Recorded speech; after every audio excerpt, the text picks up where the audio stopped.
بتنزيله من سورة يونس، فما آمن لموسى إلا ذرية من قومه على خوف من فرعون ما أن يفتنهم وإن فرعون لعال في الأرض وإنه لمن المسرفين.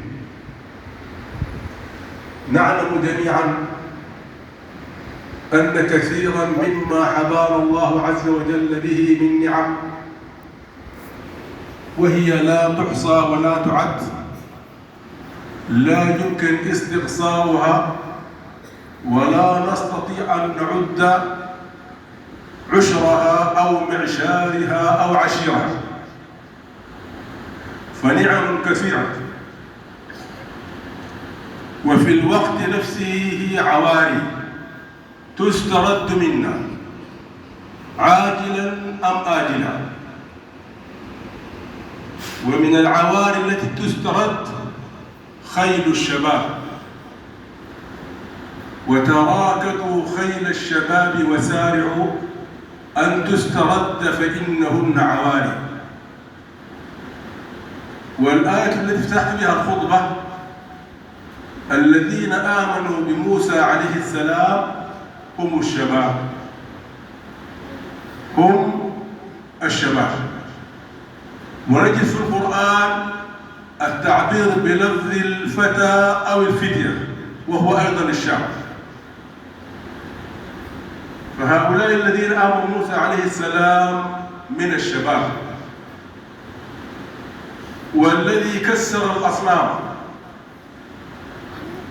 وأفحم النمرود وأفحم الصادة من عبدة النجوم والأصنام هو من الشباب.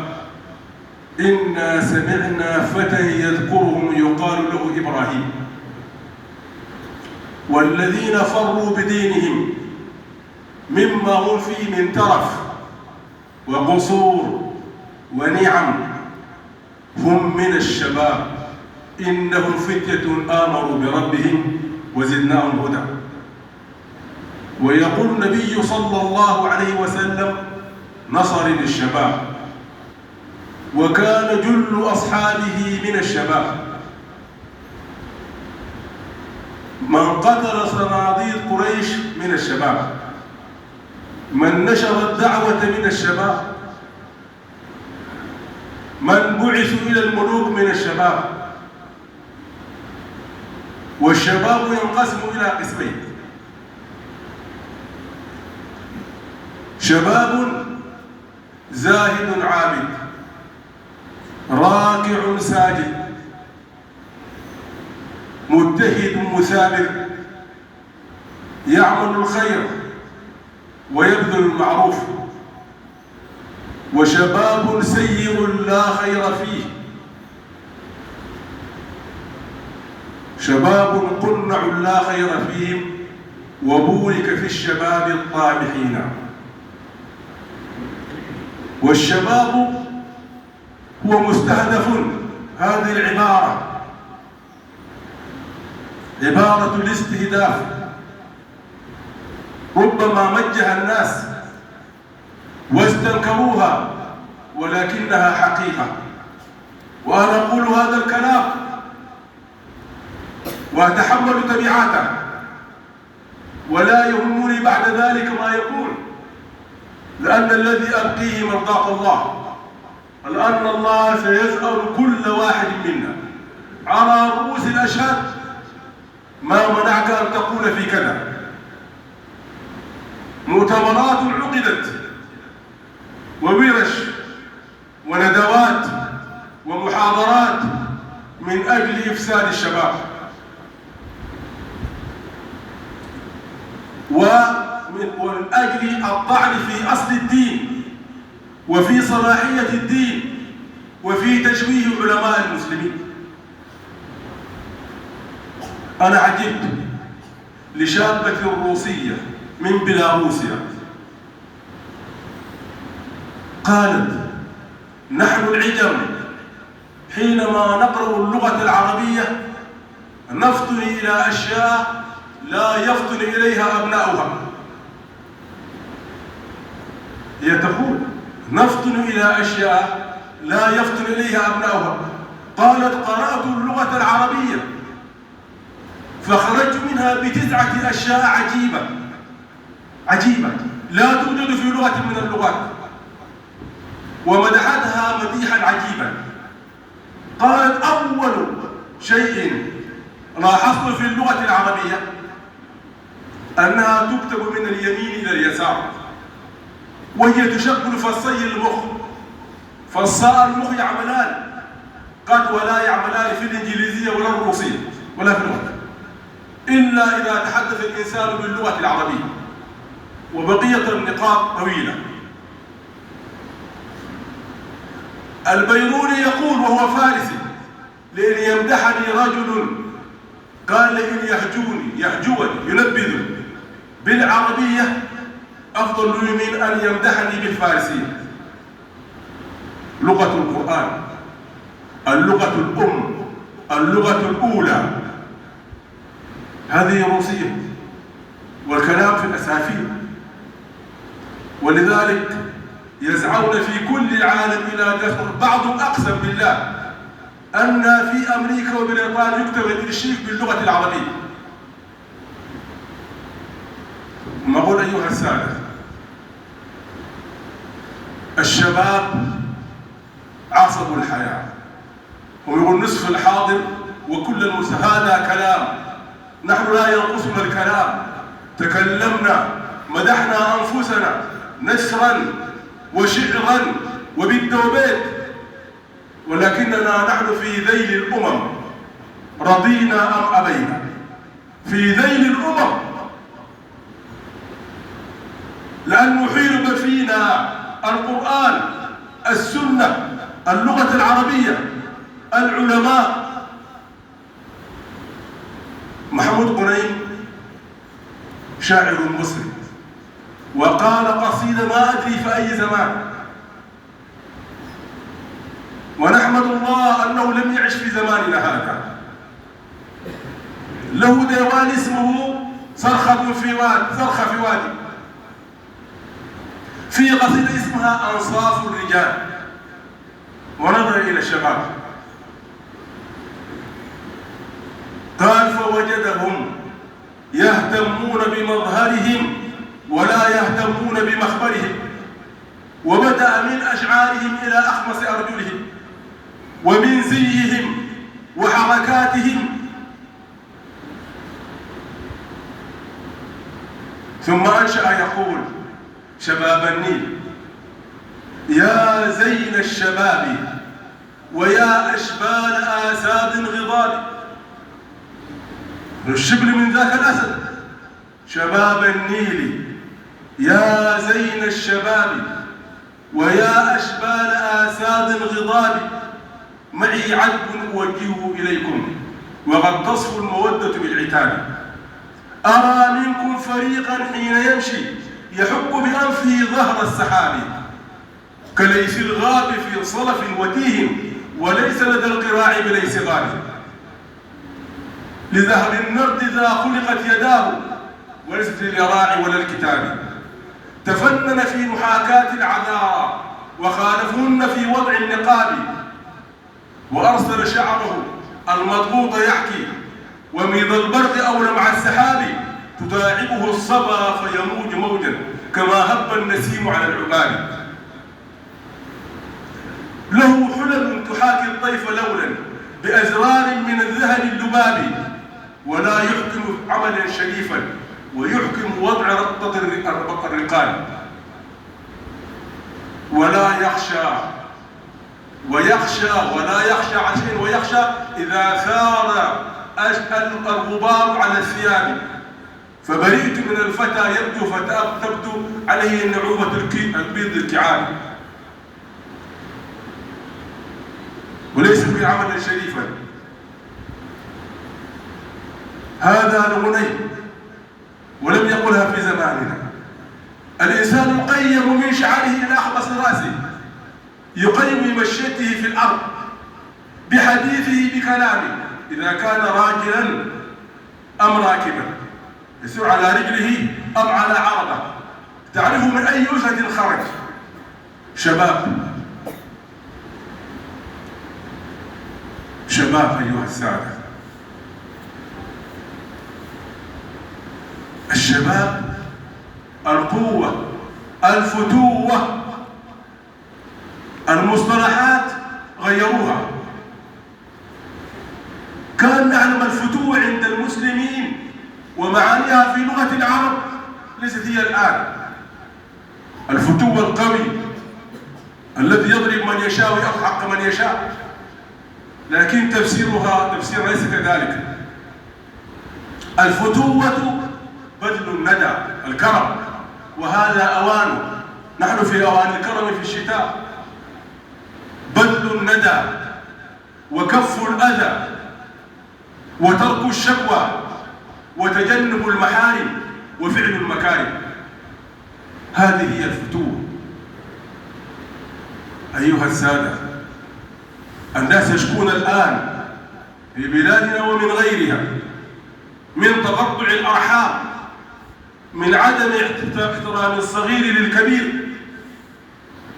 ينادي أباه ليس بلفظ أبي ولا أبوي ولا أبا ولا أبتاه، يا حاج يا حاج، كيف حال أبيك؟ والله الناس الكبار حالهم كلامه كثير، وخلاص جلس وبقى بس نمشي لنا شيء عاوز.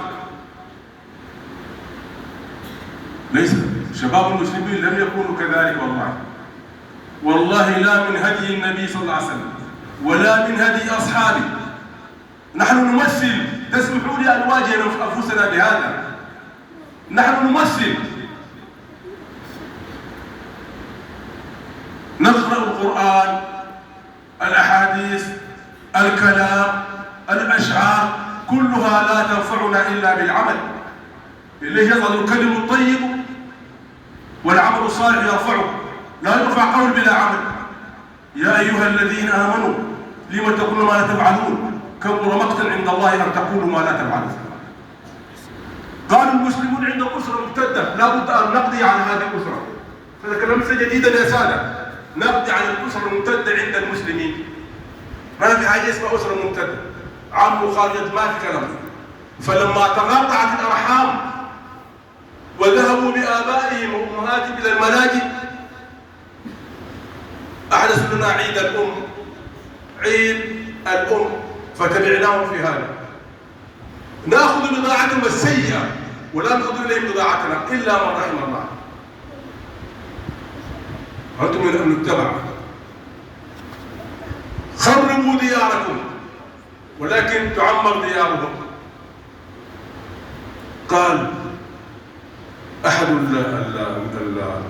هو رجل من دولة من الدول العظمى قال كلاما غريبا، قال عدد المسلمون هم 5 سكان العالم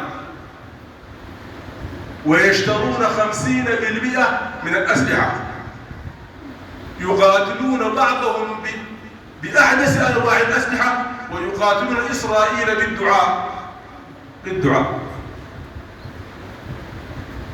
أخذوا خيراتنا، ما تركوا لنا شيئا، طعنوا في كل شيء. ولكن مع ذلك أقول إن الخير في هذه الأمة، في هذه الأمة شباب ركع سجد صائمون قائمون يقرؤون القرآن منضبطون في زيهم وفي مشيهم وفي حالاتهم، وهم دعاة إلى الله رب العالمين. والشر والخير ربما يسيران جنبا إلى جنب، ولكن لا بد أن يعمل أهل الخير ليعلو الخير على الشر. أنتم تقرؤون القرآن لم ينزل للتبرك، إنما للبركة والشفاء والعمل به. قال الله عز وجل: إذا زلزلت الأرض زلزالها وأخرجت الأرض أثقالها وقال الإنسان ما لها يومئذ تحدث أخبارها بأن ربك أوحى لها يومئذ يصدر الناس أشتاتا ليروا أعمالهم فمن يعمل مثقال ذرة خيرا يره ومن يعمل مثقال ذرة شرا يره. ما الملاحظ في هذه الصورة؟ أظهر الخير وأخفي الشر. مزعزة خير خيرا يرى إظهار، ولكن شرا يرى إخفاء.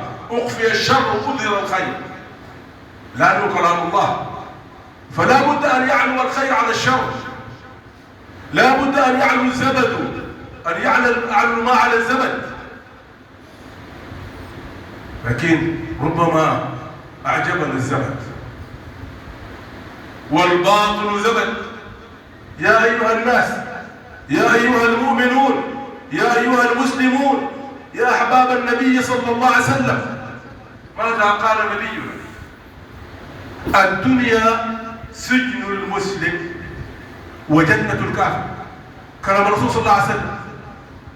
هذا سجنها، ما في علاقة بين السجن والجنة. تريد أن تعيش في جنة الكافر، أن تنال ما ناله هو، هذه جنته، ما عنده نصيب يوم القيامة، خلاص ما لهم من خلاق هناك. لكن أنت جنتك هناك، والإنسان لا يستطيع في السجن، سجن المؤمن وجنة الكافر هي جنته، هي غايته. يأكل أجمل أنواع الأكل، أطيبها وألذها وأطعمها وأحلاها، يلبس فاخر الثياب، يسكن القصور البازقة، يركب العربات الفارهة، هذه جنة يا سادة، ولكنها سجننا. لكن النبي صلى الله عليه وسلم لما رأى عمر الخطاب رضي الله عنه وهو ينام في الحصير والأسر على جنبه، يا رسول الله كسرى وقيصر ينامان في الأسرة وترى في الحصير. فغضب النبي صلى الله عليه وسلم قال يا ابن الخطاب أفي شك؟ قال اللهم لا. قال أما ترضى تقول لهم الدنيا ولنا الآخرة؟ قال نعم. قال إذن فاحمد الله، فاحمد الله على كل حال، وارضوا بقضاء الله سبحانه وتعالى، فأنت المؤمن لست كغيرك، وأنت الأعلى. لو جاء كافر على طائرة فوقك أنت أعلى منه، راكب عربة عليك يقول أنت أعلى منه. لو كان المسلم مريض على سبيل المرض والكافر سليم هو أعلى منه. قال الله عز وجل ولا تهنوا ولا تحزنوا وأنتم الأعلون إن كنتم مؤمنين. قلت ما قد سمعتم واستغفر الله لكم فاستغفروه إنه هو الغفور الرحيم.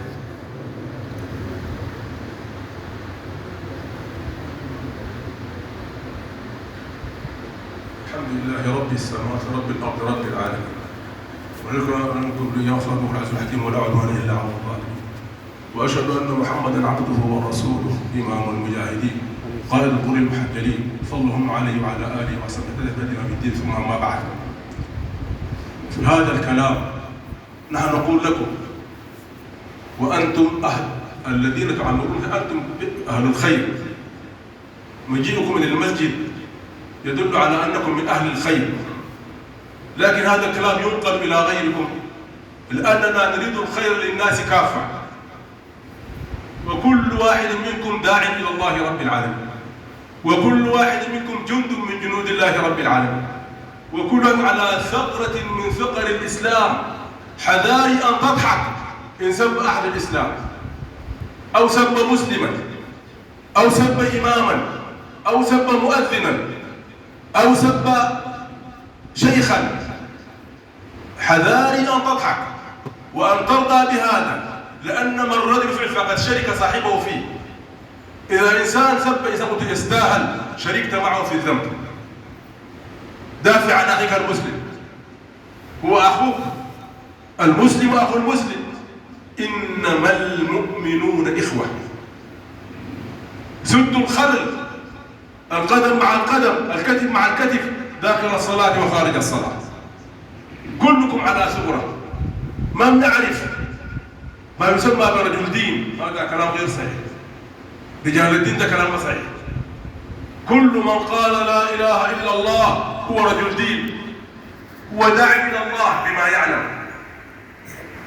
فيا أيها الشباب، هذه العارية ستنزع بعد قليل، وتجدون في الشواهد النحوية: ليت الشباب يعود يوما فأخبره بما فعل المشيب ولكن لن يعود، وليس بمدرك ما فات عني، لا بلهفة ولا بليت ولا لو أني.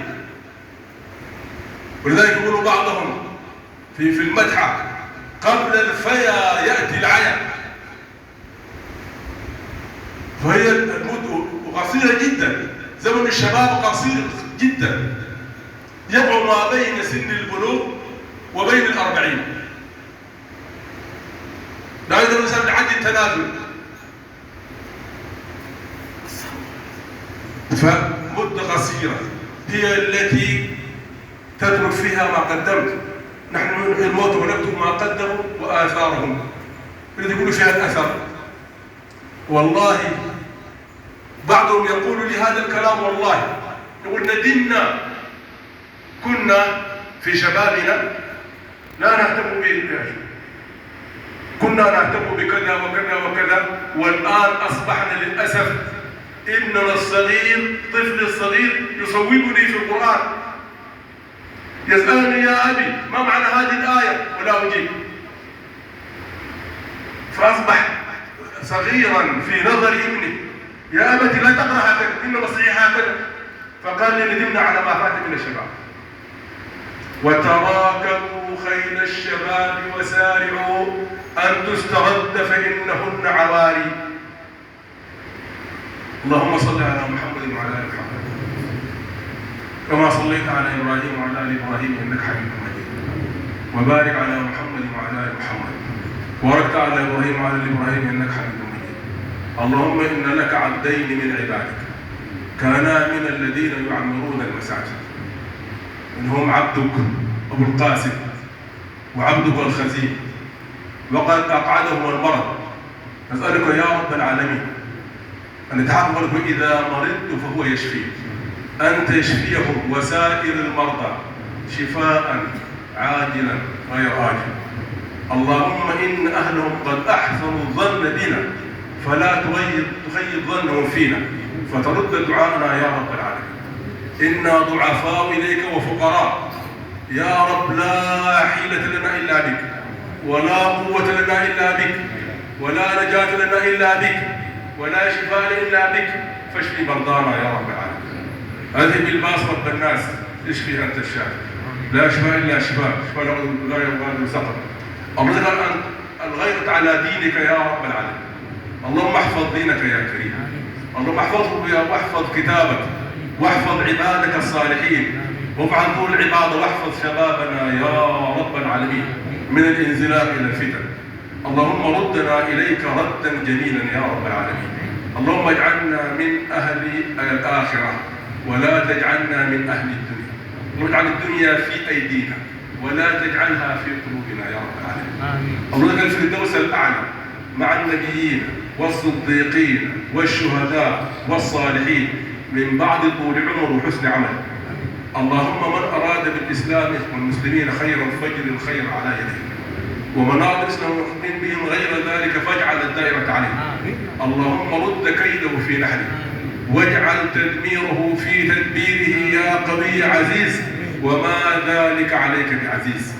اللهم يا الله يا كريم يا أرحم يا رحمن يا رحيم، أنزل إلينا الرخاء والإخاء والوئام والمودة والشفاء، وارفع عنا الشحناء والبغضاء والغلاء يا أرحم الراحمين. ربنا اغفر لنا ولوالدينا ومن سبقونا بالإيمان، ولا تجعل في قلوبنا غلا للذين آمنوا ربنا إنك رؤوف رحيم.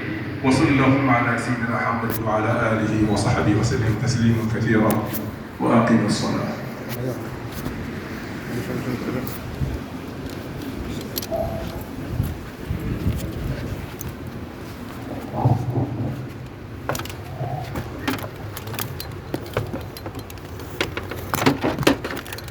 الله أكبر الله أكبر، أشهد أن لا إله إلا الله.